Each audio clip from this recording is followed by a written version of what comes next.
Salut amis moi. Dans ce 57e numéro de notre rubrique Ma Bible, mon trésor, nous allons parler de la soif et surtout de la soif spirituelle. Moi je garantis que vous connaissez déjà, l'eau est un élément essentiel et indispensable pour le corps. D'ailleurs, l'eau occupe plus de 60% du poids du corps humain.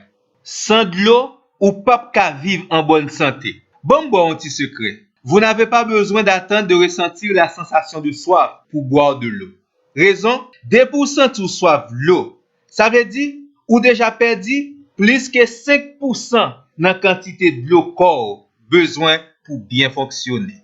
Même gens à corps physique ou nan mou kon soif et il besoin de l'eau pour être capable de vivre en bonne santé. Je suis sûr et certain que cela vous est déjà arrivé d'avoir soif de la présence de Dieu, de l'amour de Dieu, d'avoir soif d'entendre une parole spéciale venant de Dieu. C'est ce qu'on appelle la soif spirituelle. Et qui ça Jésus dit, les yon homme, yon moun soif. Jésus dit, vini non, vini boire bon genre de l'eau spirituelle qu'a passé soif ou. Jean, chapitre 7, verset 37. Jésus pas jamais suspendre les moun qui soif spirituellement. Pour qui ça? Parce que li connaît les nam yon moun soif, moun sa gon gros urgence. Et deuxièmement, c'est celle lui-même qui gen bon genre de l'eau qui capable passer soif yon homme. Tendez bien. Apocalypse, chapitre 22, verset 17. Que celui qui a soif vienne. Que celui qui veut prenne de l'eau de la vie gratuitement. Depuis dans Ésaïe chapitre 55 verset 1er, Seigneur pas jamais suspendre lancer invitation ça. Vous tous qui avez soif, venez aux eaux. Venez, même celui qui n'a pas d'argent, venez acheter sans argent, sans rien payer. Zanmim, les nan mou soif. C'est gros cause, oui. La rencontre de Jésus avec une femme samaritaine dans l'évangile de Jean, chapitre 4, nous montre combien cette femme épuisée, affamée et assoiffée par la qualité de sa vie avait été abreuvée par la présence et les paroles de Jésus. La garantie que Jésus a donnée à cette femme est aussi valable pour vous. Quiconque boira de l'eau venant de la parole de Dieu faite chair n'aura jamais soif. Au contraire, cette eau deviendra en lui une source d'eau qui jaillira jusque dans la vie éternelle. Mon ami, n'avez-vous pas envie de dire comme cette femme, Seigneur, donne-moi de cette eau.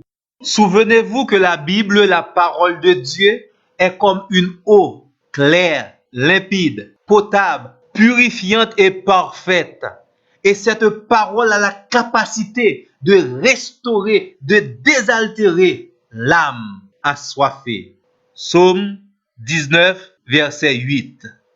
Mon ami, n'avez-vous pas envie de vous plonger dans l'eau de la parole de Dieu qui est indispensable à la vie spirituelle pour passer votre soif, laver et nettoyer vos impuretés spirituelles?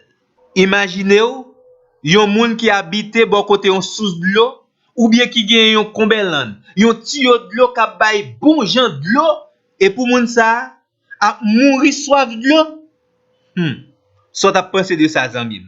C'est même bagay la oui, les yon moun li gen bib nan men, ziel bon, li kon li, zore li bon, li tende bien et puis pour le quitter nam li a mourir soif parole bon Dieu. Mettez confiance sous, remet, li, tendez, pratiquez parole bon Dieu. C'est plus gros moyen que vous gagnez pour satisfaire soif ça nan mon guerre. Moi t'en remet terminer numéro ça pendant ma formulé des vœux avec Psaume 1er. Tendez bien. Que vous soyez comme un arbre planté près d'un courant d'eau qui donne son fruit en sa saison et dont le feuillage ne se flétrit point. Tout ce qu'il fait lui réussit. Pourquoi? Parce que vous trouvez votre plaisir dans la parole de l'Éternel et vous la méditez jour et nuit. Bonne lecture de la parole de Dieu.